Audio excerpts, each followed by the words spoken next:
ഞങ്ങൾ ദൈവത്തെ സ്തുതിക്കുകയും സ്തോത്രം ചെയ്യുന്നു. കത്തനാസൻ പാസ്റ്റർ സുനിൽ കൃഷ്ണ നേതൃത്വം കൊടുക്കുന്ന സുവിശേഷ പ്രോഗ്രാമാണ് ഇവിടെ നടന്നുകൊണ്ടിരിക്കുന്നത്. അടുത്തും അകലെയുമായി ഞങ്ങളെ ശ്രമിക്കുന്ന ധാരാളം പ്രിയപ്പെട്ടവരുണ്ട്. എന്തുകൊണ്ടാണ് ഞങ്ങൾ ഇത്തരത്തിലുള്ള പ്രോഗ്രാമുകൾ ക്രമീകരിക്കുന്നത് എന്ന് ഒറ്റ വാക്കിൽ പരിചയപ്പെടുത്തി ലഘുവായിരിക്കുന്ന ഒരു സന്ദേശം നൽകി തരുവാനാണ് ഞാൻ ആഗ്രഹിക്കുന്നത്. മനുഷ്യ ജീവിതങ്ങൾ തകർന്നുകൊണ്ടിരിക്കുമ്പോൾ, സമാധാനമില്ലാതെ അനേകം നശിച്ചുകൊണ്ടിരിക്കുമ്പോൾ, മനുഷ്യൻ സമാധാനത്തിനും അതുപോലെയുള്ള ജീവിത നിലവാരത്തിനും വേണ്ടി പല മാർഗങ്ങൾ അവലംബിക്കുകയും പിന്തുടരുകയും ചെയ്യാറുണ്ട്. എന്നാൽ എല്ലാ വഴികളും അസമാധാനത്തിൽ നിന്ന് അസമാധാനത്തിലേക്ക് നയിക്കുമ്പോൾ ജീവിതത്തിൽ മനുഷ്യനെ സമാധാനം നൽകുവാൻ കഴിയുന്ന ഒരു മഹനീയ സന്ദേശമാണ് സുവിശേഷം.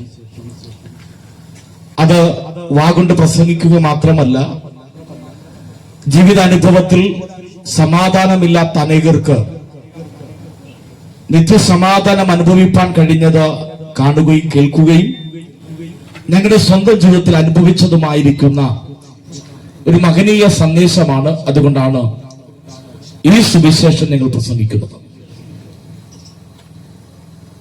ചില വർഷങ്ങൾക്ക് മുമ്പിറങ്ങിയ ഒരു മാസികയിൽ അതിന്റെ കവർ ചിത്രത്തിൽ ഒരു പടം കൊടുത്തിട്ട് വളരെ മനോഹരമായിരിക്കുന്ന, വളരെ സുന്ദരമായിരിക്കുന്ന, വളരെ ആരെയും ആകർഷിക്കുന്ന ഒരു മൺപാത്രത്തിന്റെ പടം കൊടുത്തിട്ട് അതിന്റെ അടിയിൽ ഇങ്ങനെ ഒരു അടിക്കുറിപ്പ് എഴുതി, ഈ സുന്ദരമായിരിക്കുന്ന മനോഹരമായിരിക്കുന്ന പാത്രം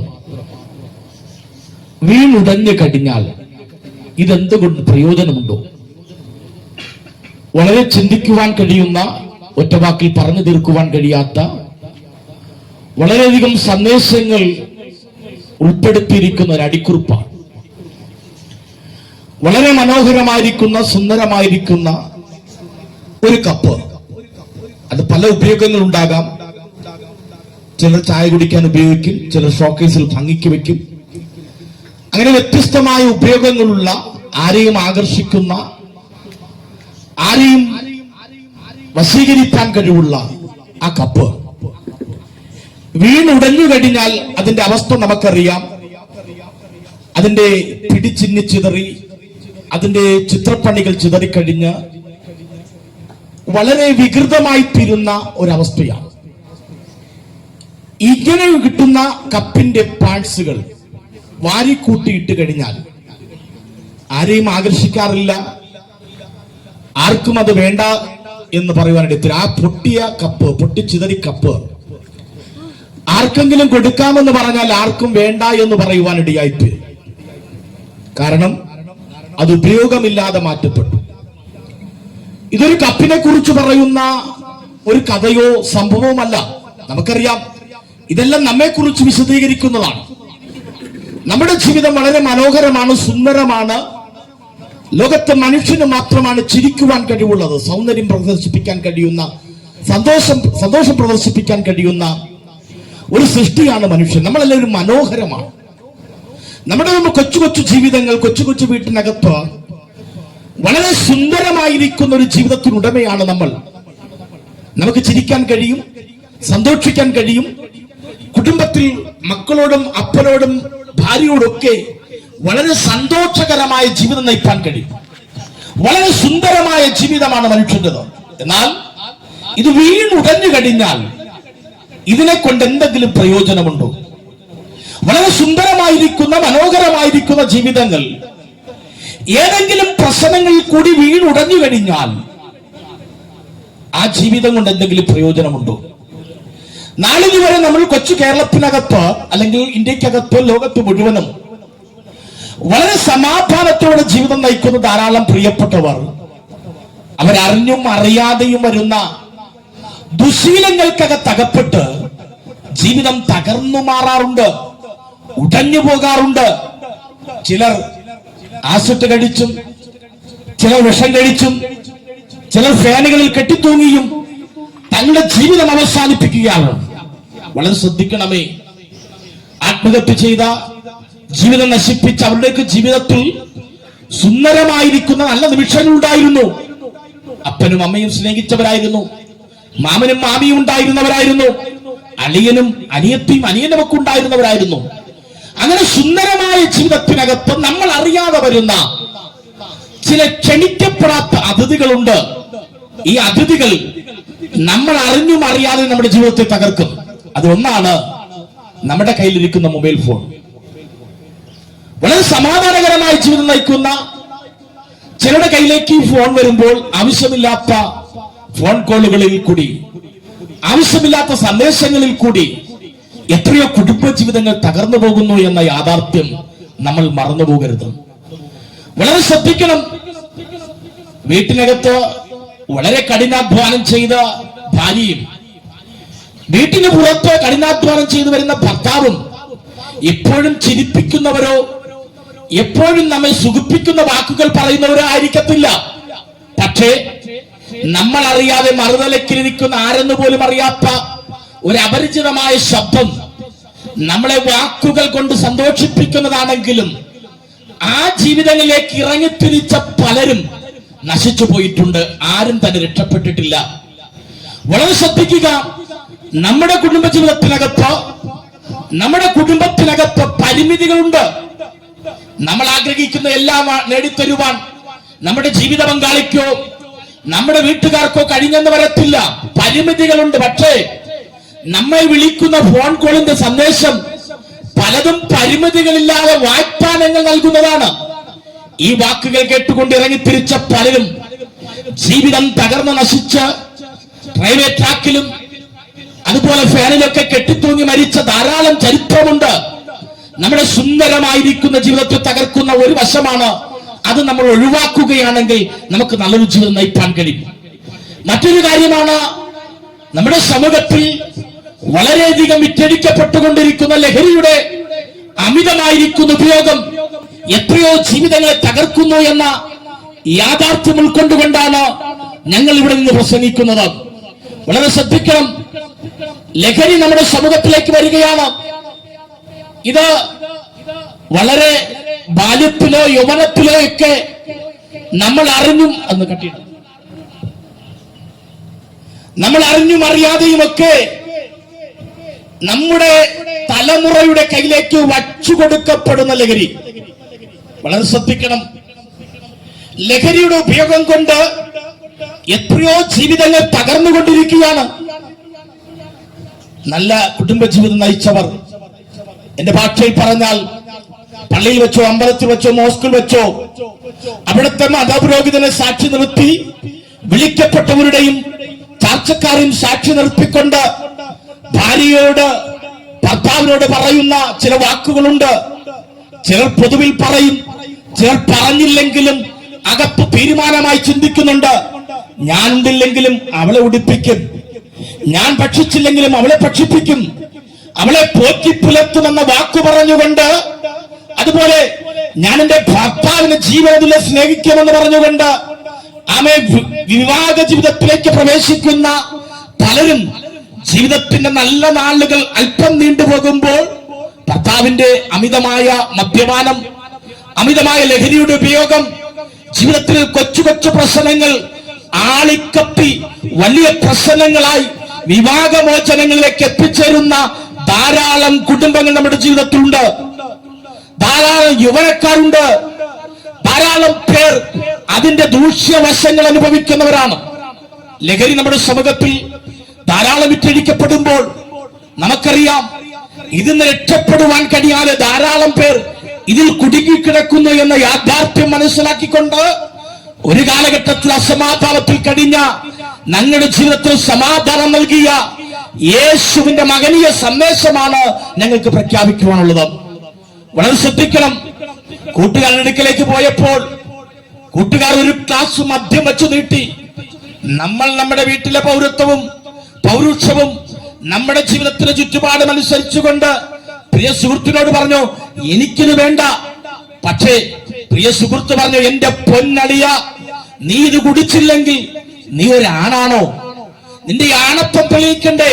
ആണുങ്ങളെല്ലാം ഇങ്ങനെയാണ് എന്ന ഒരു സന്ദേശം കേൾക്കുമ്പോൾ അളിയന്റെ അളിവിളിയും ആണത്വത്തോടുള്ള വെല്ലുവിളിയും കേട്ടുകൊണ്ട് ഒരു കൗതുകത്തിന് ആരംഭിക്കുന്ന ഒരു പെക്ക് ജീവിതത്തിൽ ഒഴിച്ചു നിർത്തുവാൻ കഴിയാത്ത അമിതമായ മദ്യത്തിന്റെ ലഹരിയിൽ ഒരിക്കലും രക്ഷപ്പെടാതെ വണ്ണം മനുഷ്യനെ അകപ്പെടുത്തിക്കൊണ്ട് നശിപ്പിക്കുന്ന ഒരു മാരകമായിരിക്കുന്ന വിഷമാണ് ലഹരി.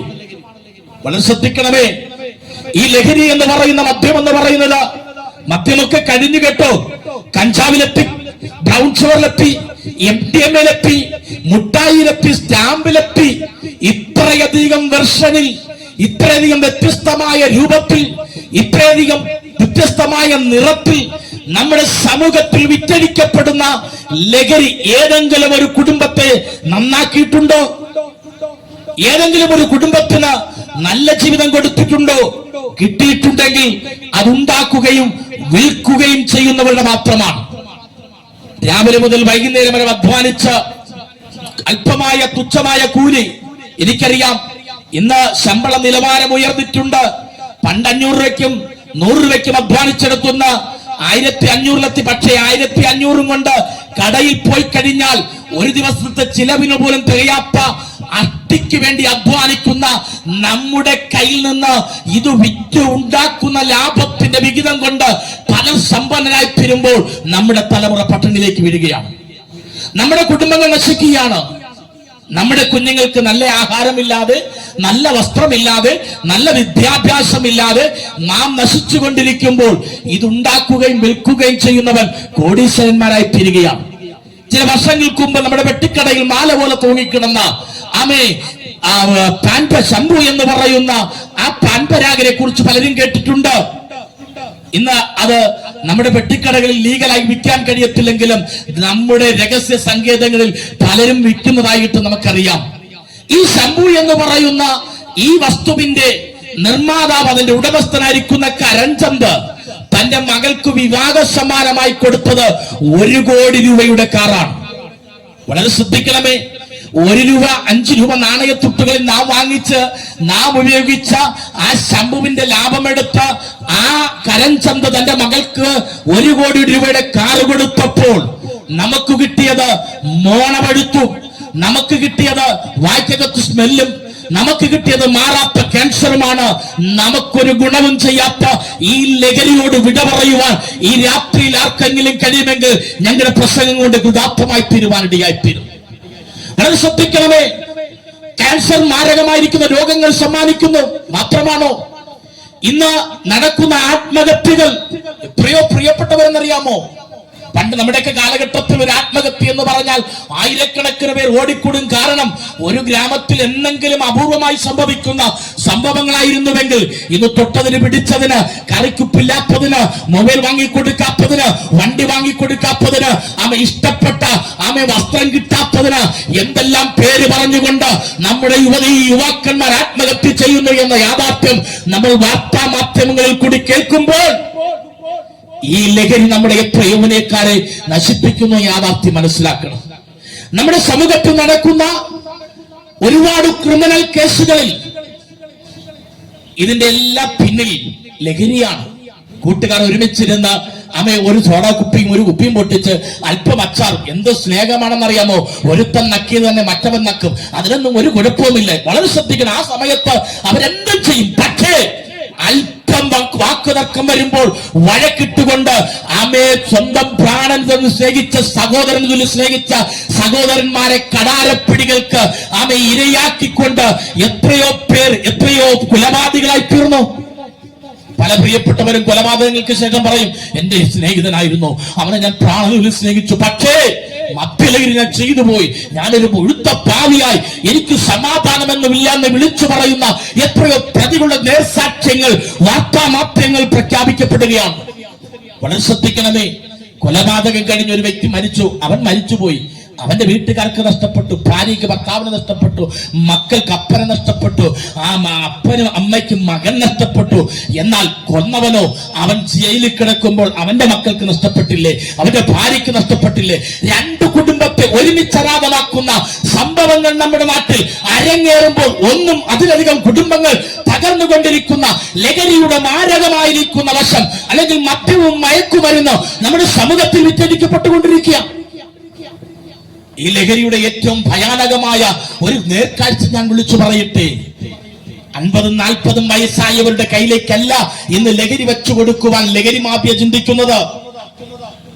അവരെക്കാൾ ഉപരി സ്കൂളിൽ പഠിക്കുന്ന കുട്ടികളുടെ കയ്യിലേക്ക്, വിദ്യാർത്ഥികളുടെ കയ്യിലേക്ക്. ഞാൻ പലപ്പോഴും ചിന്തിച്ചിട്ടുണ്ട്, സ്കൂളിൽ പോകുന്നവന് ഒരു പാക്കറ്റ് കഞ്ചാവ് കൊടുത്താൽ, കുറച്ച് ബീഡി കൊടുത്താൽ, കുറച്ച് മദ്യം കൊടുത്താൽ, അല്പം MDMA കൊടുത്താൽ എന്താണ് ലാഭം കിട്ടുന്നത് എനിക്കറിയത്തില്ല.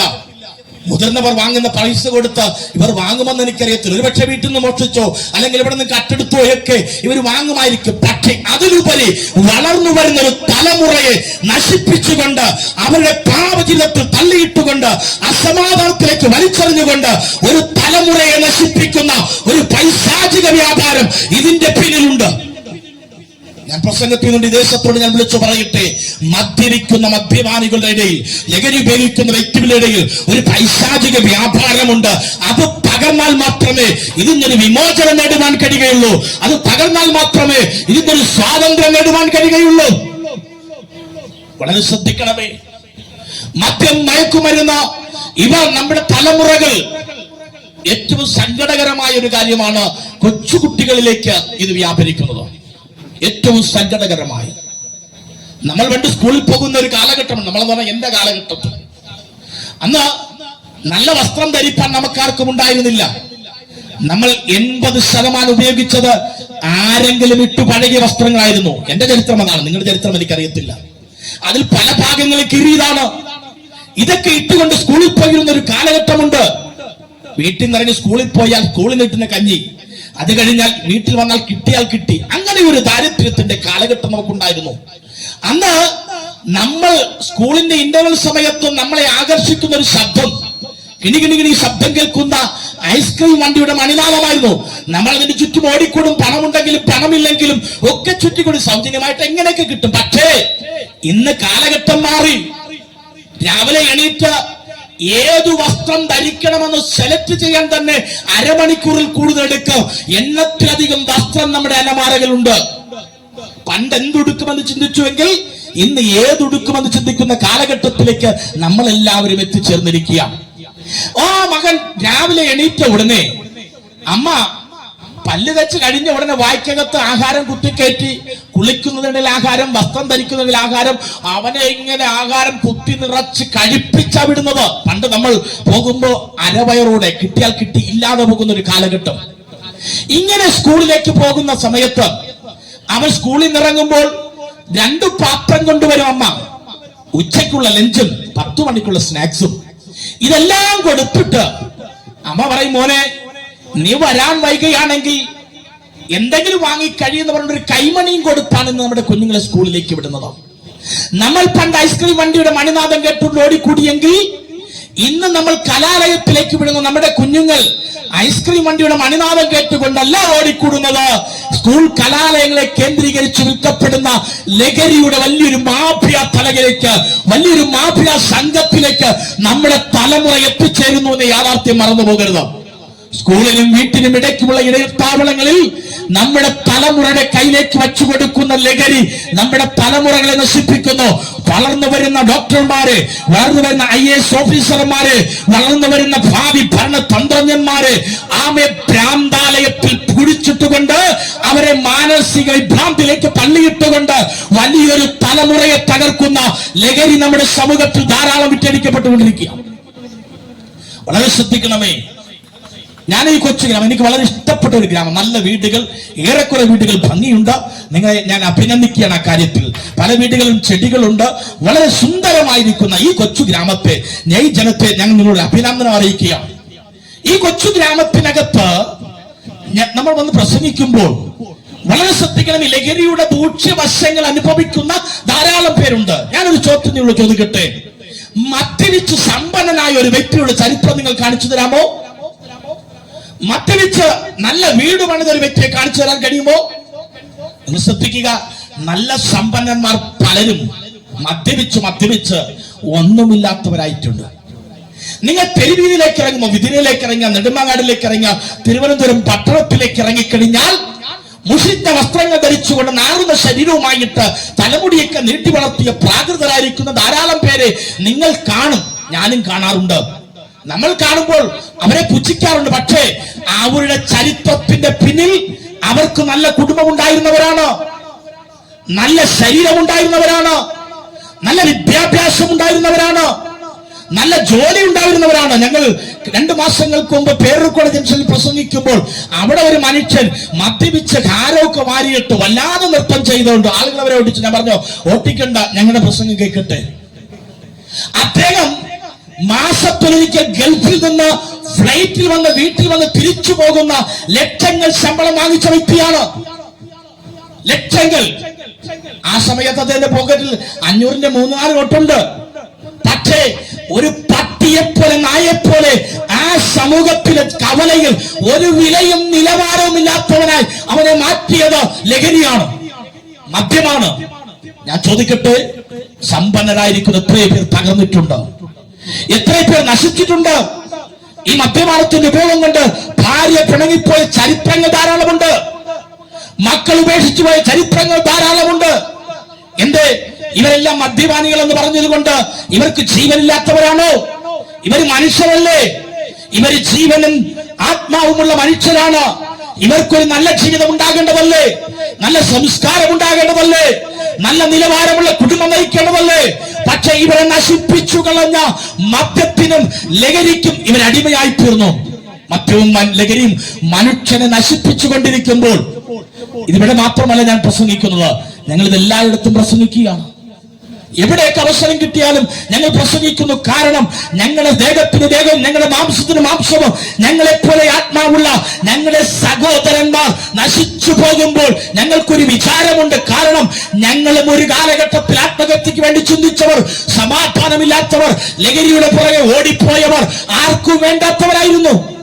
എന്റെ വീട്ടിനടുത്തൂടെയൊക്കെ ഞാൻ പോകുമ്പോ ഇവൻ വന്നോ എന്ന് ചോദിക്കും, ഇവന് മരണമില്ല എന്ന് ചോദിക്കും. ആ അവസ്ഥയിൽ നിന്ന് ഞങ്ങളെ രക്ഷിച്ചൊരു സന്ദേശം ഇവിടെ കൈമാറുവാൻ ഞങ്ങൾ ആഗ്രഹിക്കുകയാണ്. ഞങ്ങളിങ്ങനെ ധാരാളം പ്രസംഗിക്കുമ്പോൾ ചില ആൾക്കാര് ഞങ്ങളുടെ അടുക്കലേക്ക് വരും, പിറക്കുന്ന കൈകളുമായിട്ട് വളരെ കരയും, കണ്ണുനീരോടെ ചില സുഹൃത്തുക്കൾ വരും. പ്രിയ സുഹൃത്തെ, നിങ്ങൾ പ്രസംഗിച്ചത് എന്നെ കുറിച്ചാണ്. എനിക്ക് വീടുണ്ടായിരുന്നു, കുടുംബമുണ്ടായിരുന്നു, മക്കളുണ്ട്. പക്ഷേ മദ്യപിച്ച് ഇപ്പൊ എല്ലാം നശിച്ചു. ഇപ്പൊ രാവിലെ എണീറ്റാൽ മദ്യപിക്കാതെ ജീവിക്കാൻ കഴിയത്തില്ല, മദ്യത്തിന് സ്വതന്ത്രം നേടാൻ കഴിയുന്നില്ല. ഇത് വേണ്ട എന്ന് ആഗ്രഹമുണ്ട്. നല്ല മദ്യപാനിയോട് അല്പസമയം അവരുടെ ഹൃദയത്തോട് ചേർന്നിരുന്നു കൊണ്ട് അവരുടെ അടുക്കൽ ചെന്നിരുന്ന് വഴക്ക് പറയാനൊന്നുമല്ല, പതുക്കെ പതുക്കെ സംസാരിച്ചാൽ അവര് ഹൃദയം തുറക്കും. പലരും ഞങ്ങളോട് ഹൃദയം തുറന്നിട്ടുണ്ട്. അവര് പറയും, പ്രിയ സുഹൃത്തേ, ഈ പ്രശ്നങ്ങളും അടിയും ബഹളവും വഴക്കും ഒക്കെ നടക്കുന്നെങ്കിലും ഇതിൽ ഞാൻ സന്തോഷമല്ല. ഇത് വേണ്ട എന്നാണ് ആഗ്രഹം. രാവിലെ വീട്ടിൽ നിന്നിറങ്ങി അധ്വാനിച്ച് വൈകുന്നേരം വെയിലത്തും മഴയത്തും അധ്വാനിച്ച് അല്പം പണവുമായി വരുമ്പോൾ ഷെയറിട്ടടിക്കുന്ന കൂട്ടുകാരുടെ അടുക്കൽ പോയി മദ്യപിച്ച് ലഹരിയിൽ അങ്ങോട്ട് തലയ്ക്ക് പിടിക്കുമ്പോൾ, നമ്മുടെ പ്രിയ സുഹൃത്തുക്കളെ കുറ്റം പറയുകയല്ല, മദ്യലഹരിയിൽ അങ്ങോട്ടാകുമ്പോൾ ആ വീട്ടുകാരെ കുറിച്ച് ചിന്ത വരുന്നു. അവിടെ ചെന്ന് കുറച്ച് കരുവാടും കുറച്ച് ബേക്കറി പലഹാരവും കുറച്ച് പച്ചക്കറിയൊക്കെ വാങ്ങിച്ച പ്ലാസ്റ്റിക് കവറിൽ ലക്കും ലഖാനം ഇതിൽ ആടി പോകുമ്പോൾ ഈ കവറ് പൊട്ടി ഓരോന്നോരോന്നായിട്ട് വഴിയിൽ വീണു. വീട്ടിൽ ചെല്ലുമ്പോൾ വെറും കവർ മാത്രമായിരിക്കും. അവിടെ ചെന്ന് ഭാര്യ എടുത്തിട്ടടിക്കും, മക്കളെ അടിക്കും, ടി വി ചവിട്ടിപ്പൊട്ടിക്കും, കസാല ചവിട്ടിപ്പൊട്ടിക്കും. അങ്ങനെ ഒരു ഭീകര താണ്ഡവമാടും. അയൽവാസികളെല്ലാം ഇത് സ്ഥിരം സംഭവമായതുകൊണ്ട് വാതിലടയ്ക്കും. ഈ അടിയും അടിമകളും എല്ലാം കഴിഞ്ഞിട്ട് എവിടെയെങ്കിലും കിടന്നുറങ്ങും. വസ്ത്രം ധരിച്ചോ ധരിക്കാതെയോ, ഛർദ്ദിക്കാതെയോ എങ്ങനെങ്കിലും കിടന്നുറങ്ങും. രാവിലെ തല ഉയർത്തി നോക്കുമ്പോൾ മുഖമൊക്കെ അടികൊണ്ട് വീർത്തിരിക്കുന്ന ഭാര്യയും അപ്പാ എന്ന് വിളിച്ചുകൊണ്ട് ഓടിക്കൊണ്ട് വരേണ്ട മക്കൾ കതകിന്റെ പുറകിൽ ഒളിച്ചിരുന്നു കാണുന്നതും, തന്റെ വീടിന്റെ ശോചനീയമായ അവസ്ഥ കാണുമ്പോൾ എല്ലാവരും ചിന്തിക്കും, ഈ മദ്യം എനിക്കിന് വേണ്ട. ഭാര്യയുടെ തലയിൽ കൈവച്ച്, മക്കളുടെ തലയിൽ കൈവച്ച് അവർ സത്യം ചെയ്യും, എനിക്ക് മദ്യം വേണ്ട. പക്ഷേ എത്ര സത്യം ചെയ്താലും വൈകുന്നേരമാകുമ്പോൾ അറിഞ്ഞും അറിയാതെയും ഈ മദ്യച്ചാപ്പിലേക്ക് അല്ലെങ്കിൽ ലഹരിയിലേക്ക് അവർ വശീകരിച്ചു കൊണ്ടുപോകും. ഇതിന് വിശുദ്ധ വേദപുസ്തകം പറയുന്നത് പാപമെന്നാണ്. പാപമെന്ന വാക്കിന്റെ അർത്ഥം ഒരു മനുഷ്യൻ നന്മ ചെയ്യുവാൻ ആഗ്രഹിച്ചിട്ടും ആഗ്രഹിക്കാത്ത തിന്മയിലേക്ക് മനുഷ്യനെ വശീകരിക്കുന്നു. ഇതിന് പാപമെന്ന് പറയുന്നു.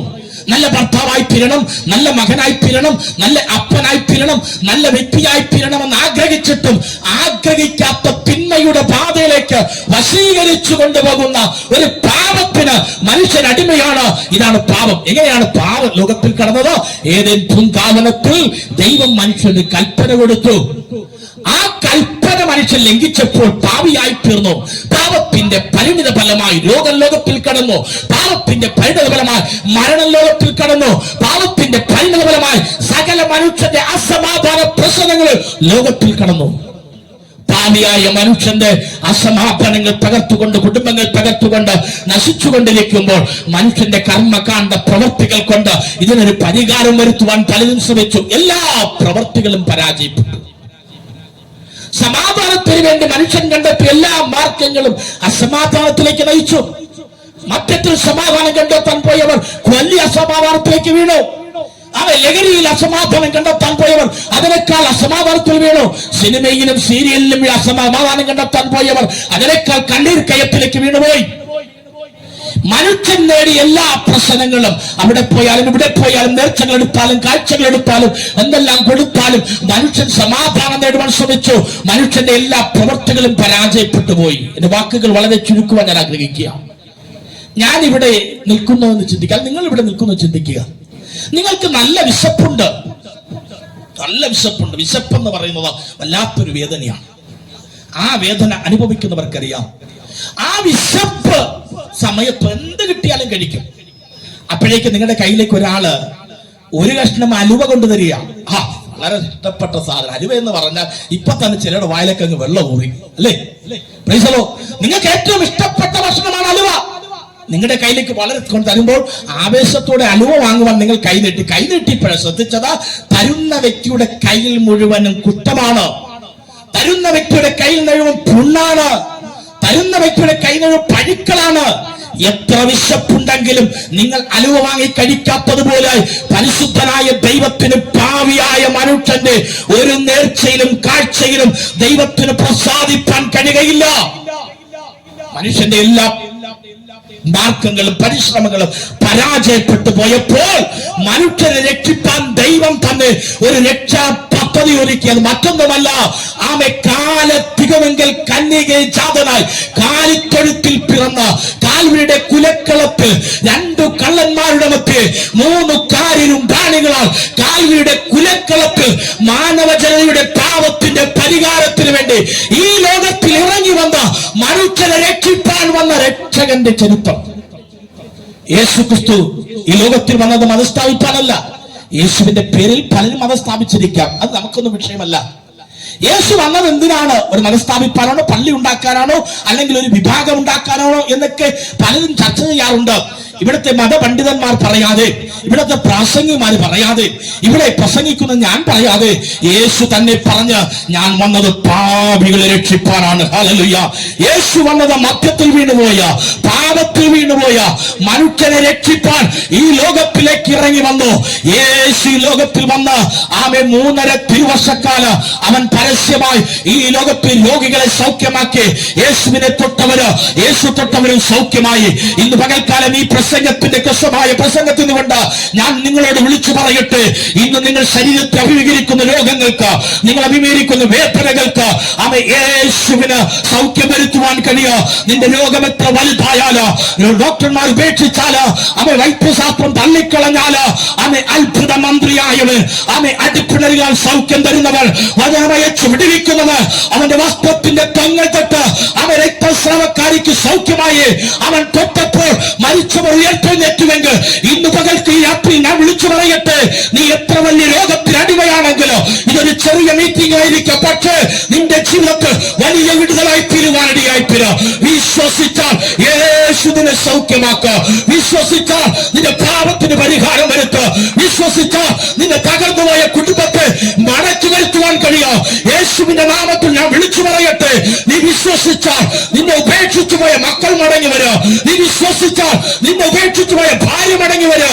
നീ വിശ്വസിച്ചാൽ നിന്നെ ഉപേക്ഷിച്ചു പോയ ഭർത്താവ് മടങ്ങി വരോ. യേശുവിൽ വിശ്വസിച്ചാൽ നിനക്ക് സമാധാനം ഉണ്ടാകും. യേശു കർത്താവ് ഈ ലോകത്തിൽ വന്നിട്ട് നന്മ മാത്രമേ ചെയ്തിട്ടുള്ളൂ. തന്റെ മാറി മാറി വിസ്തരിച്ച കോടതികളിൽ അവസാനം പറഞ്ഞ് നീതിമാനിൽ ഞാൻ ഒരു കുറ്റവും കാണുന്നില്ല എന്ന വിധി പ്രഖ്യാപനം വന്നിട്ടും യേശുവിനെ കാൽവരിയുടെ കുലക്കളത്തിൽ ഒരു പച്ച പൈമര ക്രൂശിൽ ചുമന്നുകൊണ്ട് മുൾക്കിരീടം ധരിച്ചുകൊണ്ട് യേശുവിനെ ക്രൂശിപ്പാൻ അയച്ചു. എന്തിനു വേണ്ടിയിട്ടെന്നറിയാമോ? അനേകരുടെ പാപത്തിനും മറുവിലയായി, എന്റെയും നിങ്ങളുടെ പാപത്തിന് മറുവിലയായി. എന്നെ കേൾക്കുന്ന സ്നേഹിത, മദ്യപാനം നിന്നെ തകർത്ത്, ജീവിതം തകർത്ത് നീ പാപത്തിൽ കിടക്കുമ്പോൾ നിന്നെ പാപത്തിന് രക്ഷിപ്പാൻ തക്കവണ്ണം ഈ ലോകത്തിൽ വന്ന യേശു ക്രിസ്തു നിന്റെ പാപത്തിന്റെ പരിഹാരത്തിന് വേണ്ടി കാൽവരിയുടെ കുലക്കളത്തിൽ 2 കള്ളന്മാരുടെ മധ്യേ മരിച്ചടക്കപ്പെട്ട് 3-ാം നാൾ ഉയർത്തെഴുന്നേറ്റ് യേശു വിളിച്ചു പറഞ്ഞ മകനീയ സന്ദേശം, എന്റെ സമാധാനം നിങ്ങൾക്ക് നൽകുന്നു. അത് ലോകം തരുന്നത് പോലെയല്ല. സമാധാനമില്ലാത്ത സഹോദര, സന്തോഷമില്ലാത്ത സഹോദരി, ജീവിതത്തിൽ സ്വസ്ഥത പ്രാപിക്കാൻ കഴിയാത്ത പ്രിയപ്പെട്ടവരെ, യേശുവിൽ വിശ്വസിച്ച നിനക്ക് സമാധാനം ലഭിക്കും, രോഗശാന്തി ലഭിക്കും. മാത്രമല്ല, ആമേ, മണ്ണോട് മണ്ണ് നിന്റെ ശരീരം അവസാനിച്ചാലോ അവസാനിക്കും, ആത്മാവ് നിനക്കുണ്ട്. ആത്മാവ് നിത്യ നരകത്തിൽ പോകാതെ നിത്യ സ്വർഗത്തിലെത്തിക്കുവാൻ യേശു പറഞ്ഞു, ഞാൻ തന്നെ വഴിയും സത്യവും ജീവന്, എന്നിൽ കൂടി കിടക്കുന്നവൻ പിതാവിന്റെ അടുക്കലേക്ക് പോകുക. ലോകത്തിന്റെ വെളിച്ചമായവൻ, ലോകത്തിന്റെ പ്രകാശമായവൻ, ലോകത്തെ രക്ഷിപ്പാൻ കടന്നു വന്ന യേശു ക്രിസ്തു നിങ്ങളുടെ സകല പാപങ്ങൾക്ക് പരിഹാരമായി കാൽവരി ക്രൂശിൽ മരിച്ചുയർന്നേറ്റു. അപ്പോസ്തലനായ പത്രോസ് ഈ സംഭവങ്ങളെല്ലാം ക്രോഡീകരിച്ച് ഇങ്ങനെ വിളിച്ചു പറഞ്ഞു, മറ്റൊരുത്തിലും രക്ഷയില്ല, രക്ഷിക്കപ്പെടുവാൻ ആകാശത്തിന്റെ കീഴിൽ ഭൂമിയുടെ നൽകപ്പെട്ട യേശു എന്ന നാമമല്ല. ഞാനിവിടെ മതം പ്രസംഗിച്ചില്ല, മതവിശ്വാസങ്ങൾ പ്രസംഗിച്ചില്ല. എന്റെ ജീവിതത്തിൽ ഒരു കാലഘട്ടം സമാധാനത്തിൽ കിടന്ന, ഒരു ജീവിതത്തിൽ സമാധാനമില്ലായിരുന്നു. എന്റെ ജീവിതത്തിൽ സമാധാനം നൽകിയ യേശുവിനെ മാത്രമാണ് പ്രസംഗിച്ചത്. എന്റെ വാക്കുകൾക്ക് ഇവിടെ വിരാമം വിട്ടുകൊണ്ട് പ്രിയ സുഹൃത്തെ ഞാൻ ചോദിക്കുന്നു, മറ്റൊന്നും നിനക്ക് വിടുതൽ ആവശ്യമാണോ? ലഹരി നിനക്ക് വിടുതൽ ആവശ്യമാണോ? അസമാധാന ജീവിതത്തിൽ നിന്ന് സമാധാന ജീവിതം പ്രാപിപ്പാൻ നീ ആഗ്രഹിക്കുകയാണെങ്കിൽ ഞങ്ങൾ ഒരുമിച്ച് ദൈവദാസന്മാർ മുന്നോട്ട് വന്നാൽ നമുക്ക് ഒരുമിച്ച് പ്രാർത്ഥിക്കാം. എല്ലാവരും ദൈവദാസന്മാർ അല്ലെങ്കിൽ ഈ ദേശത്തിന് വേണ്ടി പ്രാർത്ഥിച്ചാട്ടെ. നമ്മളെ ഒരു ദേശത്ത് കൊണ്ടുവന്നെങ്കിൽ ദൈവത്തിനൊരു ഉദ്ദേശമുണ്ട്. ഒരു ഉദ്ദേശമില്ലാതെ, ഒരു ദൈവത്തിന്റെ പദ്ധതി ഇല്ലാതെ ദൈവം നമ്മെ കൊണ്ടുവരത്തില്ല. അസമാധാനത്തിൽ കഴിയുന്ന രോഗികളായി കഴിയുന്ന ചിലരെ കർത്താവ് സൗഖ്യമാക്കട്ടെ. മറ്റൊരുത്തിൽ രക്ഷയില്ല, രക്ഷിക്കപ്പെടുവാൻ ആകാശത്തിന്റെ കീഴിൽ ഭൂമിയുടെ നൽകപ്പെട്ട യേശു എന്ന നാമമല്ലാതെ വേറൊരു നാമമില്ല. തന്റെ ഏകജാതനായ പുത്രനെ വിശ്വസിക്കുന്ന ഏവനെ നശിച്ചു പോകാതെ നിത്യജീവൻ പ്രാപിക്കേണ്ടതിന് ദൈവം അവന് നൽകുവാൻ തക്കമുള്ള ലോകത്തെ സ്നേഹിച്ചു. യേശു ക്രിസ്തു ലോകത്തിൽ വന്നു എന്നുള്ളത് വിശ്വസിപ്പാൻ യോഗ്യമോ സത്യമായ വചനം തന്നെ. ഞങ്ങൾക്ക് നിങ്ങൾക്ക് വേണ്ടി പ്രാർത്ഥിക്കുകയാണ്. നിങ്ങൾ ഭവനങ്ങളിലായിരിക്കാം, ഒരുപക്ഷെ ഞങ്ങളുടെ മുന്നിലായിരിക്കാം, ഒരുപക്ഷെ നിങ്ങൾ വീട്ടിന്റെ വെളിയിലായിരിക്കാം. ഈ ശബ്ദം കേൾക്കുന്ന പ്രിയപ്പെട്ടവർ, നിങ്ങൾ രോഗത്താൽ ഭാരപ്പെടുന്നുവെങ്കിൽ യേശു നിങ്ങളെ സൗഖ്യമാക്കും. യേശു നിങ്ങളെ സൗഖ്യമാക്കും. യേശുവിന്റെ നാമത്തിൽ നിങ്ങൾ വിശ്വസിക്കുന്നുവെങ്കിൽ കർത്താവിനോട് പറഞ്ഞ്, നിങ്ങൾ മതം മാറണ്ട, ജാതി മാറണ്ട, പേര് മാറണ്ട, യേശുവിന്റെ രോഗത്തിന് സൗഖ്യം തരണമെന്ന് നിങ്ങളൊന്ന് പറഞ്ഞ് പ്രാർത്ഥിച്ച് നിങ്ങൾക്ക് വേണ്ടി പ്രാർത്ഥിക്കാൻ നിങ്ങൾ പോവുകയാണ്. നിങ്ങൾ അസമാധാനത്തിൽ ജീവിക്കുകയാണെങ്കിൽ സമാധാനകരമായ ജീവിതം എനിക്ക് തരണമേ എന്നൊറ്റ വാക്കിൽ നിന്ന് പ്രാർത്ഥിച്ചാട്ടെ. നിങ്ങളുടെ കുടുംബം തകർന്നുവെങ്കിൽ കർത്താവ് ഈ കുടുംബത്തെ പണിയണമേ എന്നൊന്ന് പ്രാർത്ഥിച്ചാട്ടെ. പരിശുദ്ധ കർത്താവ്, ഞങ്ങൾ ഒരുമിച്ച് പ്രാർത്ഥിക്കുമ്പോൾ രോഗികളാൽ ഭാരപ്പെടുന്ന, മാനസികമായി തകർന്ന, സാമ്പത്തികമായി തകർന്ന് ജീവിതം ചോദ്യചിഹ്നമായി നിൽക്കുന്ന പ്രിയപ്പെട്ടവർക്ക് ലക്ഷ്യബോധവും സമാധാനവും നൽകി കർത്താവ് അനുഗ്രഹിക്കണമെന്ന് പ്രാർത്ഥിക്കുന്നു. രോഗങ്ങളുടെ മേൽ സൗഖ്യം ഞങ്ങൾ പ്രഖ്യാപിക്കുകയാണ്. രോഗികൾ സൗഖ്യമാകട്ടെ, മാറാരോഗങ്ങൾ സൗഖ്യമാകട്ടെ, അസമാധാനങ്ങൾ മാറിപ്പോകട്ടെ. സമാധാനകരമായ ജീവിതം അവർ നയിക്കപ്പെടുവാൻ പ്രാപിപ്പാനിടയാക്കണമെന്ന് പ്രാർത്ഥിക്കുന്നു. ലോകരക്ഷകനായ യേശുവിനെ കർത്താവിന്റെ രക്ഷകനുമായി അംഗീകരിച്ച് പിതാവിന്റെ പുത്രന്റെ പരിശുദ്ധാത്മാവിന്റെ നാമത്തിൽ സ്നാനപ്പെട്ട് കർത്താവിന് വേണ്ടി ജീവിക്കുന്ന ചില പ്രിയപ്പെട്ടവർ ഈ ദേശത്തുനിന്ന് ഉരുവക്കപ്പെടട്ടെ. എല്ലാ ഭവനങ്ങൾക്കായി സ്തോത്രം. എല്ലാ കുടുംബങ്ങൾക്കായി സ്തോത്രം. വാർദ്ധക്യത്തുള്ള ഞങ്ങളുടെ പിതാക്കന്മാർ മാതാക്കന്മാർക്കായി പ്രാർത്ഥിക്കുന്നു. യൗവനക്കാർക്കായി സഹോദരി സഹോദരന്മാർ കുഞ്ഞുങ്ങൾക്കായി പ്രാർത്ഥിക്കുന്നു. എല്ലാവരെയും അനുഗ്രഹിക്കണം യേശുവിൻ നാം തന്നെ ആമേൻ. സമയം തിരുവാസന്മാരോട് കേൾക്കട്ടെ. എല്ലാവരോടും നന്ദിയും വന്ദനവും അറിയിക്കും. ദൈവം അനുഗ്രഹിക്കട്ടെ.